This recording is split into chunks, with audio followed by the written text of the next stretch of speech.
Sound off for Chesterfield.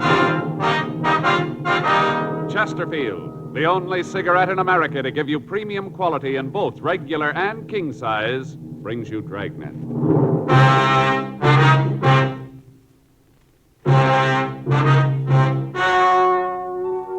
Ladies and gentlemen, the story you are about to hear is true. The names have been changed to protect the innocent.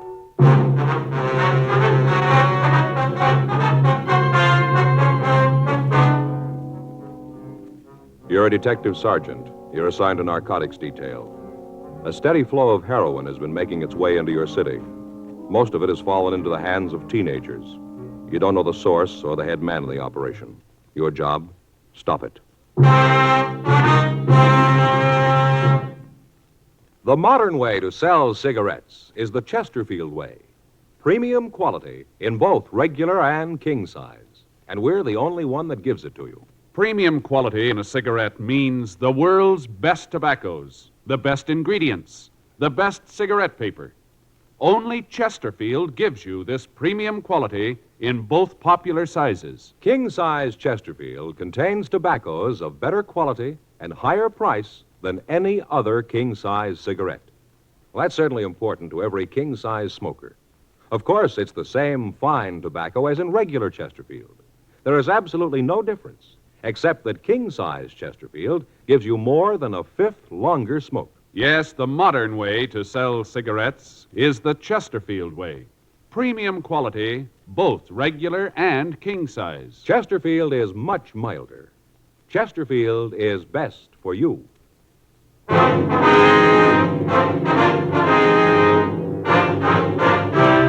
Dragnet, the documented drama of an actual crime. For the next 30 minutes, in cooperation with the Los Angeles Police Department, you will travel step by step on the side of the law through an actual case transcribed from official police files. From beginning to end, from crime to punishment, Dragnet is the story of your police force in action. It was Tuesday, April 6th. It was warm in Los Angeles. We were working the day watch out of narcotics detail. My partner's Frank Smith. The boss is Captain Kearney. My name's Friday. I'd just gotten off work, and I'd gotten a call from a friend who wanted to see me. It was 5:46 p.m. when I got to my apartment house. Apartment 12. Hi, Joe. Oh, Ed. Just getting ready to go in. Come on in. Caught you. Go ahead. Thanks. Sit down. You got a date or something? No, it's all right. I just thought I'd get something to eat and then maybe take in a show. What'd you want to see me about? It's about Gary, Joe. Your boy? Yeah, I don't know quite how to say it. Yeah, well, you sounded pretty upset on the phone, Ed. I was, Joe. I still am. I don't know what I'm going to do. Well, come on. What's it all about? It was all I could do to keep my hands off him. I never felt like that with anybody before, but I did with Gary. I wanted to strangle him. All right, now what's he done, Ed? He's a dope addict, Joe. Well, that's a pretty serious thing to say, Ed. Are you sure about that? I am now.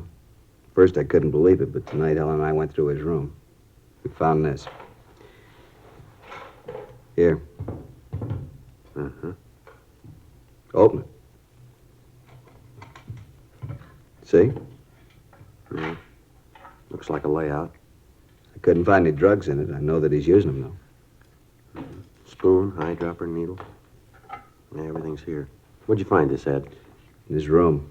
Had it hidden up on the shelf in his closet. I found it tonight. I didn't know what to do, Joe. Helen's been crying all day. She's almost out of her mind. You were the only one I could think of coming to. Who do you talk to when you find out your son's an addict? Well, now, Ed, are you sure this is his in the first place, that he's been using it? Yeah, I'm sure. I never would have believed it. Not Gary. There's no reason for it. We've given the kid everything he wanted. There's nothing he didn't have. Good home. Helen and I have always tried to understand his problems. Always looked at them like they were important. Everything. We gave him everything. Now this. I don't know what to do, Joe. I got no place to turn. There's nothing I can do. Maybe you can figure a way. Maybe you can't. I don't much care anymore. I just know that I can't see him again. Not for a while. I'm afraid, Joe. I'm real afraid. All right, now, let's take it easy, Ed. We'll work this out some way. You don't know what it's like, Joe. You can't. To feel like this and to know you'll do it. What? I see him again, Joe. I'm going to kill him. I'd known Ed Field for the past 7 years. I'd met him when we were conducting an investigation while I was assigned to Bunko Division. His testimony had been instrumental in breaking up a gang of shoplifters. Since then, we'd become very good friends. He lived just down the street from my apartment, and on occasion we got together for an evening. I knew his wife, and I'd met his 18-year-old son, Gary. The boy was a senior in high school, and as Ed had told me many times, his grades were well above average. The Field family was moderately well-to-do. Their home wasn't luxurious, but it was good-sized. To look at the boy, there was nothing that would cause anybody to think that he might be a user. 6:12 p.m. Field and I arrived at his home. Helen Field was waiting for us. She was a nice-looking woman in her early 40s. She led us in the house and showed us to the living room. It was obvious that she'd been crying. I don't know how to thank you for coming over, Joe. I guess Ed told you what it's all about. Yes, Helen, he did. Gary home yet? No, I haven't heard a word from him since he left. I didn't tell Joe what happened this afternoon. Thought it'd be better if he got it from you. Oh, all right. You want to sit down, Joe? Sure. I'll tell you. Thank you. Well, Gary came home this afternoon about 2:30. Mm-hmm. Walked into the house and went right to his room. He didn't say a thing to me. First, I thought that maybe he might be sick. I went to the room and he'd locked the door. I knocked, asked him if he was all right. Yeah. He called through the door that he was okay and for me to leave him alone. I asked him if there was anything I could do. You know, if he was sick, he might need something. I understand. What'd he say? Told me to get away. To leave him alone and get off his back. Those were his exact words. Leave him alone and get off his back. Mm-hmm. About 20 minutes later, he unlocked the door and came out. He seemed to feel fine. He came over and kissed me and said he was sorry about what he'd said. Said that he hadn't been feeling well and that he'd said those things without meaning them. Mm-hmm. I told him that he ought to wait until I could take his temperature. He said there was nothing wrong, for me to get out of his way, that he had some business to take care of and be home for dinner. I tried to stop him from leaving, and he pushed me aside. He knocked me down. Get my hands on him, I'll teach him. He stood there for a minute, and I thought he was going to cry.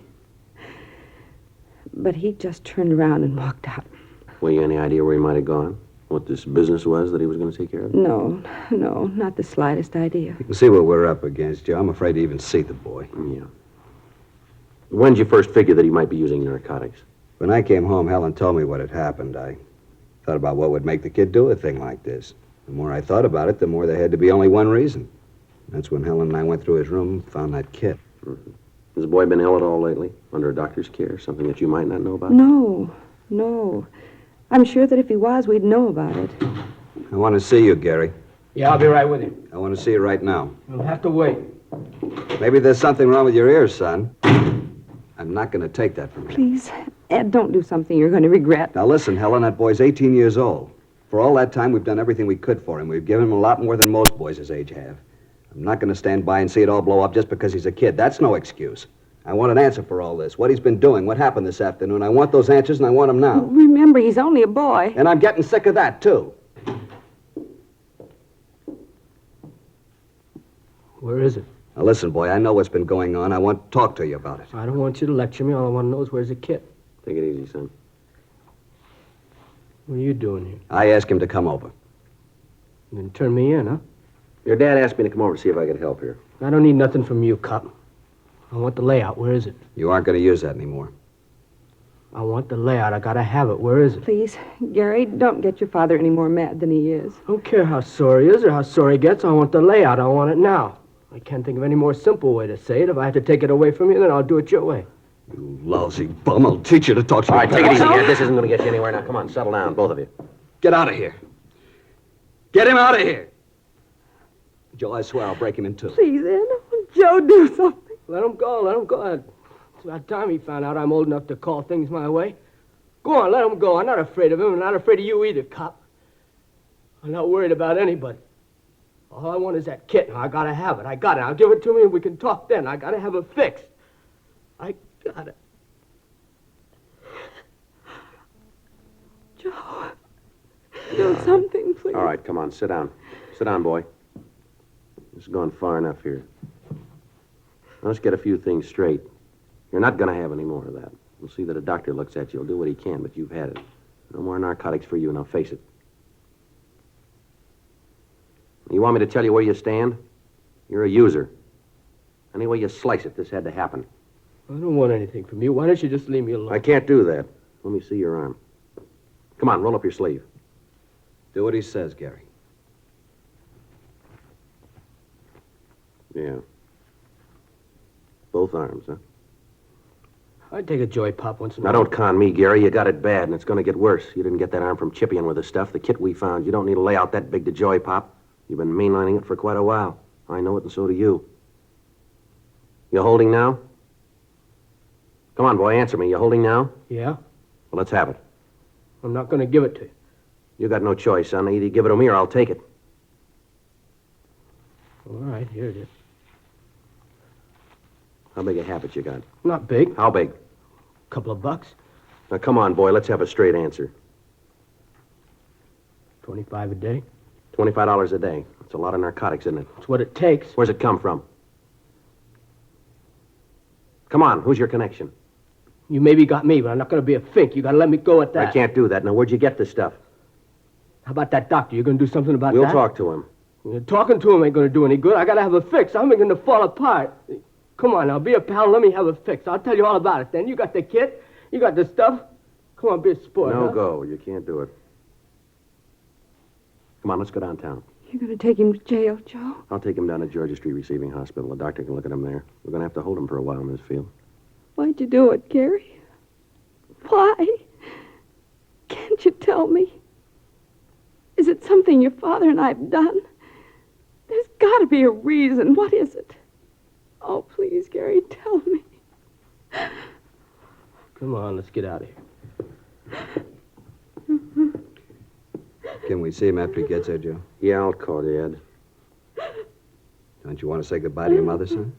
Why? It wouldn't prove anything. Yeah, I guess that's the way you'd look at it. I broke the law. Now they're going to make a convict out of me. I didn't call him. You did. How are you going to explain that to her? You turn your own son in. How are you going to tell her about it? I hope you're real happy now. I'm not proud of it, son. There's one thing I'd like to ask. Yeah. What have you done to her? 8:30 p.m. I called Frank Smith and filled him in on what had happened. He said that he'd meet me at Georgia Street Receiving Hospital. I took young Gary Field down with me and had a doctor check him over. After that, the boy was taken to the narcotics division, and Frank and I talked to him. I don't know how to tell you any better. Isn't any other way to say it. I'm not going to give you any names. That's not going to help you any, son. So it won't help me. It won't get any of my friends in trouble. Well, you got great friends, haven't you? Now, where'd you get the money to take care of your habit, I Gary? earned it. Where? I work. Where'd you work?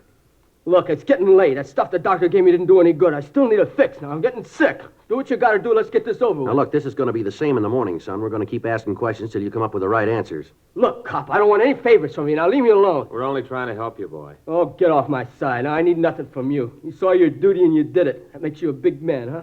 I know you'll both make lieutenant. Now beat it, All huh? right, that's enough of that. Now, there's a couple of things we'd like to set you straight on. Maybe help you to figure where you stand in this. Oh, here it comes.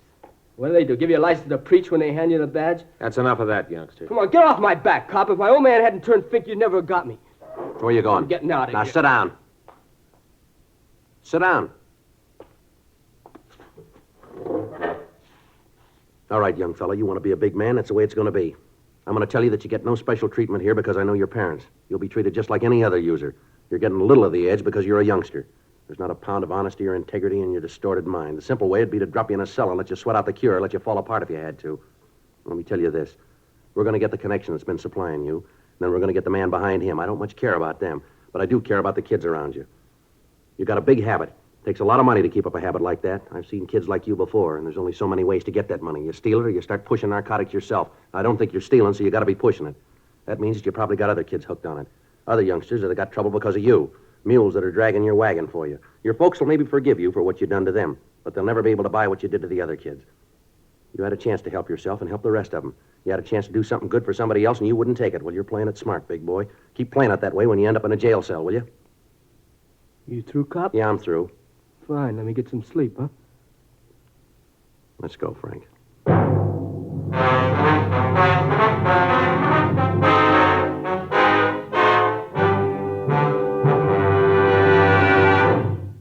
You are listening to Dragnet, the authentic story of your police force in action. Friends, you'll remember some months ago we read you our first report, the 6 months report on the effects of smoking. Then more recently, we read you the 8 months report. Now, here is the latest one. The full 10 months report confirms again. The group examined showed no adverse effects on the nose, throat, and sinuses from smoking Chesterfields. This from a medical specialist who is making regular bi-monthly examinations of a group of people from various walks of life. 45% of them have smoked Chesterfield for an average of over 10 years. After 10 full months, the specialist reports he observed no adverse effects on the nose, throat, and sinuses of the group from smoking Chesterfield. That's the report. Buy much milder Chesterfield, regular or king size. The cigarette that's best for you.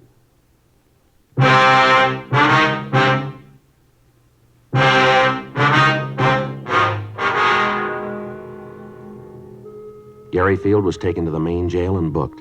Frank and I went back to the office to fill out the arrest reports. The next day, Wednesday, April 7th, we began to talk to Gary's friends and teachers. From all of them, we got the same story. Until 6 months before, the boy had been a model student. He was always at the top scholastically in each of his classes. He was a member of several honorary student organizations and had twice been nominated for president of his class. Then, apparently without reason, the boy's personality had changed. He stopped taking an interest in his schoolwork. Several of his teachers told us that he wouldn't have gotten passing grades at the end of the semester. He dropped out of the service organizations at school. From some of his teachers, we got the names of his close friends. Talks with them netted us little. They told us that Gary had dropped out of the crowd of youngsters that he'd been running with and had taken up with new friends. They told us that they didn't see much of him after school, that he'd gotten into fights with other students on several occasions, and that after a period of time, they'd stopped asking him to their functions. None of them were able to give us the names of his new friends. We checked with the neighborhood merchants. Most of them knew Gary. They said that he'd worked for them after school, but they hadn't seen him for several months. We asked them if they could help us locate his friends. They told us that they had seen him in the company of one particular man on several occasions, but they couldn't identify him for us. We got a description of the man, but it meant nothing to us or to the other members of the narcotics division. Photographs of known narcotics suspects were shown to the parents of Gary Field and to the storekeepers around the school. They couldn't identify any of them. 2 days passed. Friday, April 8th, we got a call from the field boy. Frank and I went over to see him. What'd you want to see us about, Gary? I wanted to tell you I've had it. What's that mean? Then I want to tell you about it. What's the matter? You been sick? A little. That's not why I called you, though. They treated me all right here, but I got to thinking. All right, go ahead. I used to read in the papers where the kids would turn themselves in or get caught and cop out. All about how they realized what they'd done. Always seemed like a lot of phony sob sister stuff. I know different now. I know what I've done. I know I got to stand for it. I'm not asking any favors because I know that I've done nothing to call for 'em. I'm not trying to be a hero or a martyr. I just want to help get this thing cleaned up. One thing I'd like to know, Gary. What's that? What made you get started on this stuff? You seem like a kid that has everything you want. You don't look like a kid who'd fall for it. Who knows? I'd give you 1,000 reasons they still wouldn't add. I guess I just wanted to be top man all the way around. How'd you get on it? Started lushing it up, then the tea, then the heroin. That's the way it runs, isn't it? Most of the time. I didn't figure I'd ever be hooked. Thought it couldn't happen to me. How wrong you can be. How long you had the big habit? About 6 months. Chippied with it about the same time before then. Where'd you get the money? Yeah, guess we had to get to that, huh? That's right. Where'd you get it? Well, I got some kids pushing this stuff for me. Worked for a while. It wasn't enough. By that time, the kids were hooked themselves. I was the only connection they had. They had to do business with me or do without it. Yeah? I told them that if they couldn't pay me in cash, I'd take merchandise. They'd bring it. I'd sell it. That way we both came out all right. They got their H, I got mine. You mean you got him to steal, that it? Yeah, I guess so. I never asked where they got the stuff. I just took it and sold it. With that and the stuff they sold for me, I made out. These kids pushing H for you? No. Well, they're shoving tea. I sell it to them for 4 bits a stick. They get up to $1.50 for it. Do you know where they peddle it? No, I never asked. All I was interested in was if I got mine. All right, give us their names, will you? Guess that's the only way, huh? That's the only way. Okay, I'll give them to you. How about your connection? Who's he? Guy named Jack? Jack who? I don't know, honest. I really don't. Where'd you meet him? Drive-in downtown? Where? Drive-in at the corner of Reno and Vernon. How do you set up the meet? I just go in there between 10 and midnight, park the car and order coffee. He comes over to the car. You mean that he's always there at that time, huh? Usually is. So your only source? Yeah. Anyone else pushing it around there? No, as far as I know. I think he's the only one in the operation. All right, you'd be willing to arrange a meet with him so we can pick him up? Yeah, I'll do it. All right, fine. Sure want to see the folks. I got so much to make up for. That's right, you have. Don't think I'll live long enough to do it all. 9:32 a.m. We got a description of the suspect known as Jack and also the names and addresses of the teenagers involved. Frank and I contacted the juvenile authorities and gave them the information. We went back to our office and had Gary Field check our files of known narcotic suspects. He was unable to give us an identification on Jack. 11:56 a.m. We took the boy to his home and talked with his parents. 12:30 p.m. Frank, Gary Field, and I drove to the corner of Vernon and Reno to check over the drive-in restaurant. It was set up in the usual way with a parking area around the main building for car service. In the rear of the lot was a building housing a cocktail bar, and there were parking spaces in front of that for the bar customers. As we drove past the place, Gary told us that he usually parked around the side of the main building and that this Jack came from the direction of the bar. He was unable to tell us whether the suspect drove a car or not. The plan was for Gary to introduce me as a narcotics buyer who was trying to get a local connection. It was agreed that because of the size of the buy I was to make, it would be necessary for me to deal with the head of the organization. 11:05 p.m. Gary and I got into my car and we drove to the drive-in. Frank followed us in a police unit. We arrived at the meet at 11:14 p.m. Frank stayed in the background and we waited. The suspect failed to make an appearance. The next night, the plan was repeated. Again, nothing. Sunday, April 10th, 10:05 p.m. We arrived at the drive-in. We waited. 11:05 p.m., 11:15, 11:30. No sign of the suspect. Midnight, 12:04 p.m. Looks like he isn't going to be here. Thought you said he usually showed up, didn't you? I don't know what happened. He was always here before. You sure you got the right drive-in? Look, Mr. Friday, I know what you're thinking, but I'm telling the truth. Yeah, you know all this is kind of tough to buy, don't you? 3 nights and he isn't here? I don't understand it. He was always here before. Wait a minute. Yeah? Hold it. Yeah, that's him, coming over from the bar. All right, which one? There's a couple of people coming out The there. big one. See in the gray suit, hat? Yeah. You sure that's this Jack? Positive, Mr. Friday. All right, now you look. You know what you're going to do. Don't let on that anything's wrong here. Remember that nothing's going to happen to you. I'll remember. All right, now hold on. He's coming over. Hi, kid. Hi, Jack. Been looking for you. Where you been? All right. Who's a friend? Oh, yeah, I want to talk to you about him. Wants to do business with you. What are you talking about? What business? Look, Jack, he's all right. I know it. You think I'd have brought him here if I didn't know it? Oh, he's all right. He's a friend of yours. You know the bit, any friend of yours. I don't know what to talk about business is. I don't know what you're doing here, but I'm here for a cup of coffee. Better let me talk to him alone.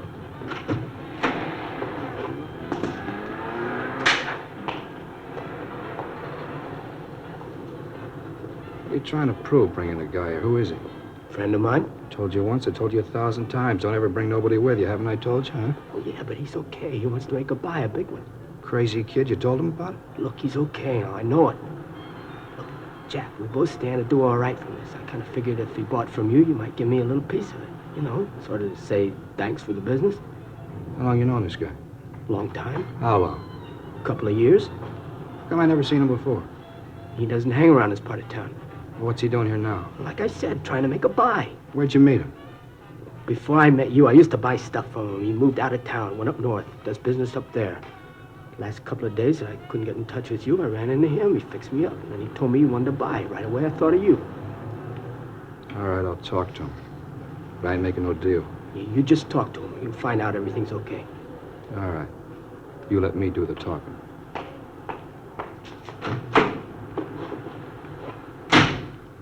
Joe, this is Jack, the fellow I was telling you about.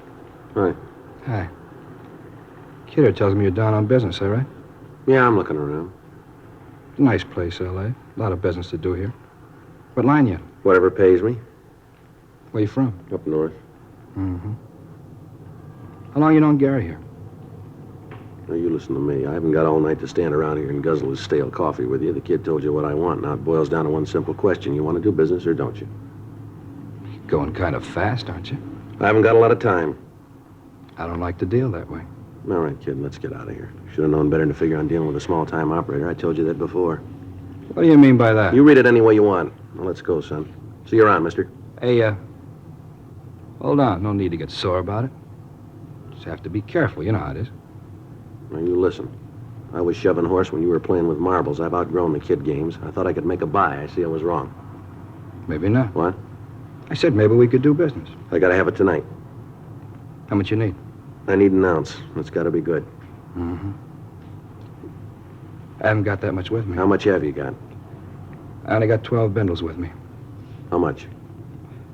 You gotta understand, this is good stuff. How much? Now, look, this is better than you can find anyplace else. All right, let's quit playing, huh? What's the tab on it? $10 a bindle. All right, I'll take the 12. How soon can you have the rest of it? When do you want it? I told you I was in a hurry. Don't you hear good? Yeah, maybe tomorrow night. All right, that'll have to do. If it's good quality, I may want some more. How much can you supply? How much do you need? Oh, I'll go maybe another ounce. Mm-hmm. You got the cash for this? I don't do business any other way. Uh-huh. Wait here, I'll be back.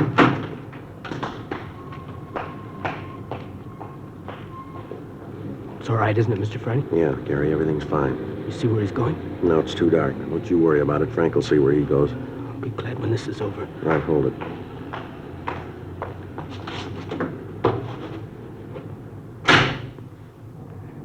Okay, mister, let's see the money. I got it right here. Let's see the horse. You got it? All right, looks all right. Here. You don't mind if I count this? No, go right ahead. It's all there. $120, isn't that what you said? Just to make sure. Yeah. 50, 70, 90, 110, 120.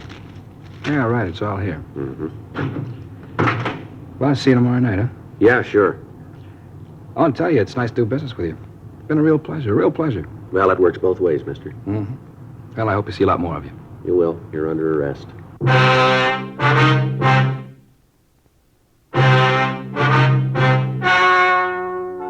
The story you have just heard was true. The names were changed to protect the innocent. On July 29th, trial was held in Department 89, Superior Court of the State of California, in and for the County of Los Angeles. In a moment, the results of that trial. Now, here is our star, Jack Webb. Thank you, George Fenneman. In 1952, American smokers bought more Chesterfields than ever before in the history of the industry. Today, sales continue to mount for two big reasons. Chesterfield is the first and only cigarette to give you premium quality in both regular and king size. Only Chesterfield gives you this scientific evidence on the effects of smoking. As we told you earlier, after 10 months, the group examined showed no adverse effects on the nose, throat, and sinuses from smoking Chesterfields. Change to Chesterfield yourself, regular or king size.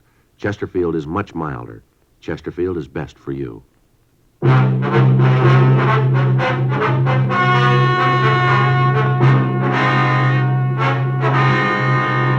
Gary Richard Field, because of his cooperation, was placed in a hospital for rehabilitation and at the conclusion of his treatment was placed on 3 years probation.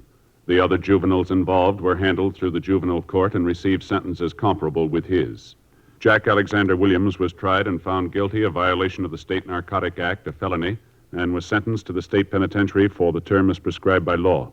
Violation of the State Narcotic Act, a felony, is punishable by imprisonment for a period of not more than 6 years in a state prison.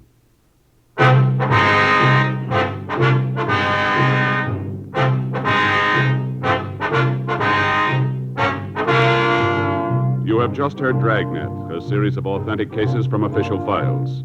Technical advice comes from the Office of Chief of Police W.H. Parker, Los Angeles Police Department. Technical advisors, Captain Jack Donahoe, Sergeant Marty Wynn, Sergeant Vance Brasher. Heard tonight were Ben Alexander, Harry Bartell, Virginia Gregg, Eddie Firestone. Script by John Robinson. Music by Walter Schumann. Hal Gibney speaking. For a million laughs, tune in Chesterfield's Martin and Lewis show Tuesday night on this same NBC station. And sound off for Chesterfield, either regular or king size. You'll find premium quality Chesterfields much milder. Chesterfield is best for you. Chesterfield has brought you Dragnet, transcribed from Los Angeles.